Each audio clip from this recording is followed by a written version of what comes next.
A.Q. Khan, a rogue Pakistani scientist, has done more than any other person or country to spread nuclear weapons around the world. Name a nuclear hotspot, and Khan's clients are there.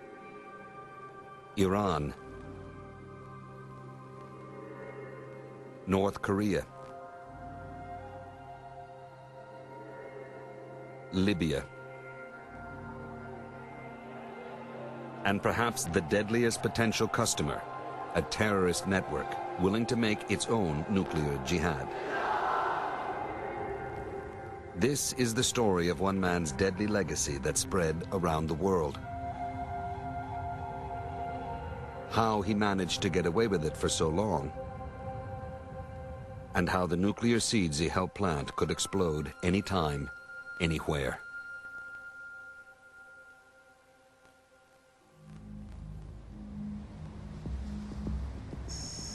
The path to the worst nuclear proliferation scandal in history started here in the Netherlands in the early 1970s. For more than a decade, a young Pakistani named Abdul Qadir Khan studied quietly in Europe, earning a degree in metallurgy.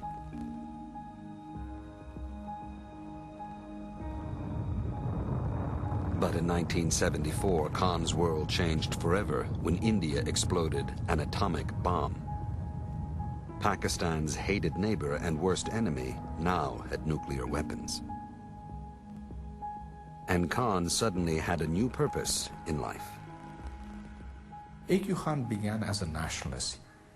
At that time, his sole purpose was to take revenge on India. That's when he started appropriating the secrets. From Amsterdam, Khan wrote to the Pakistan government, offering his services. He became, in effect, a spy working to steal the West's nuclear technology. He got a job at a subsidiary of Urenco, the European Nuclear Consortium.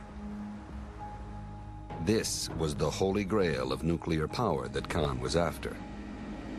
How to build centrifuges that spin fast enough to enrich uranium to make fuel for the bomb.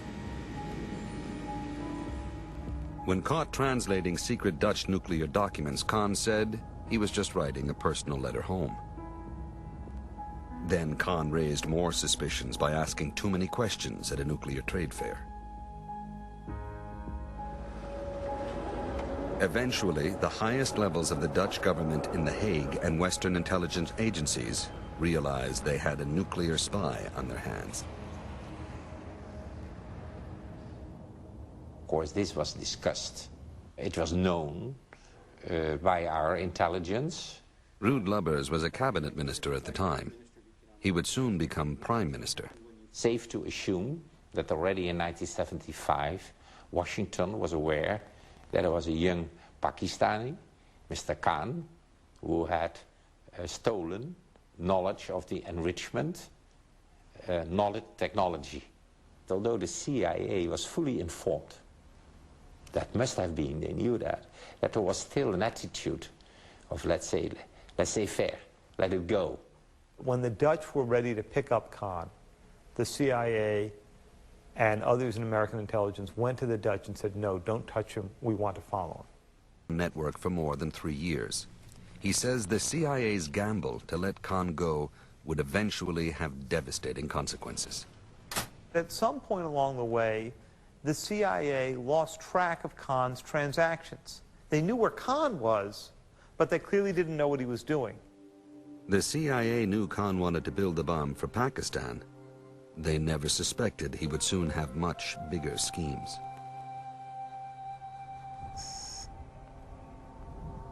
In late 1975, Khan fled back to his native Pakistan with his stolen nuclear secrets in hand.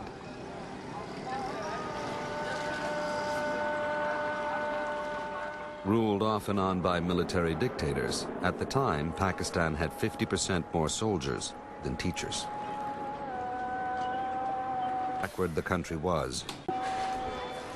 But no matter how bad, Khan was given strict orders. Build the bomb at any cost. Those orders came from Pakistan Prime Minister Zulfikar Ali Bhutto. His daughter Benazir, who succeeded Bhutto after he was deposed and executed, recalls her father's famous words.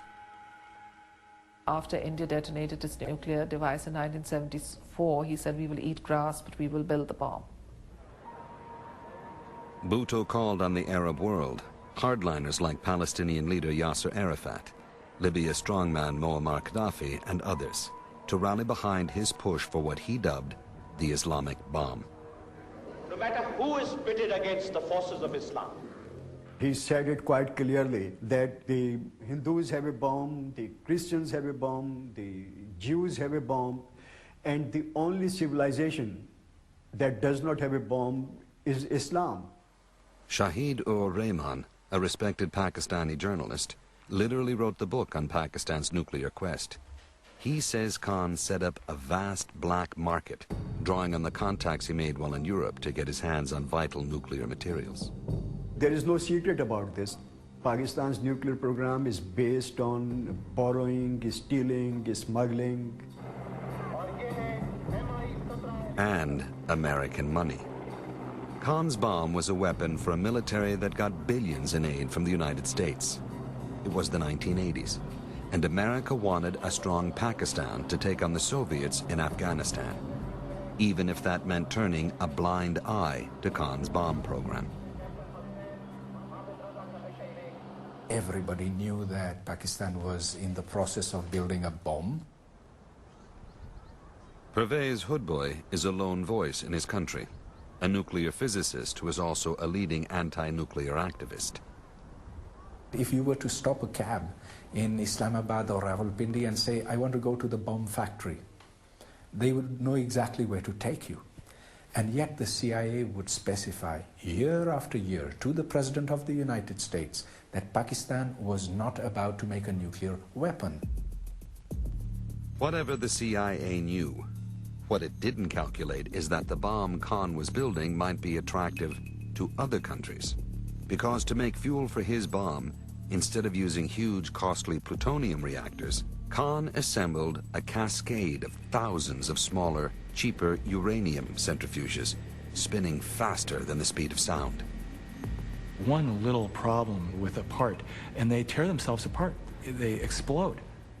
He was a genius at making these things work.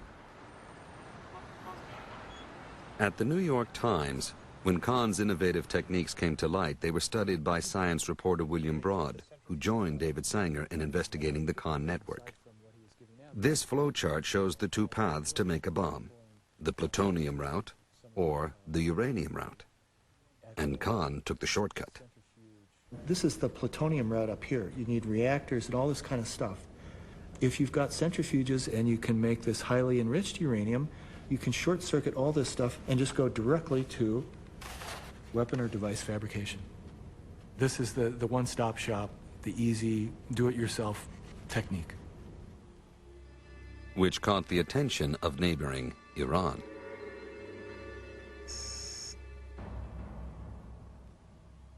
Khan was still perfecting his machines, but the Iranians secretly began buying drawings and parts from Khan in deals that eventually gave them about 500 centrifuges.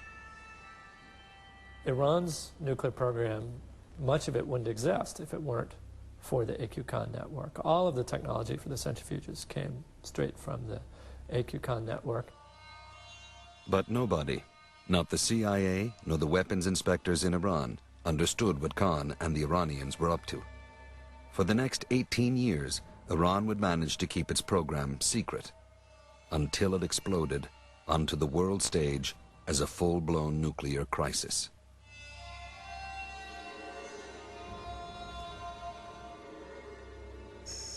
Back in Pakistan, Khan's years of labor were about to pay off.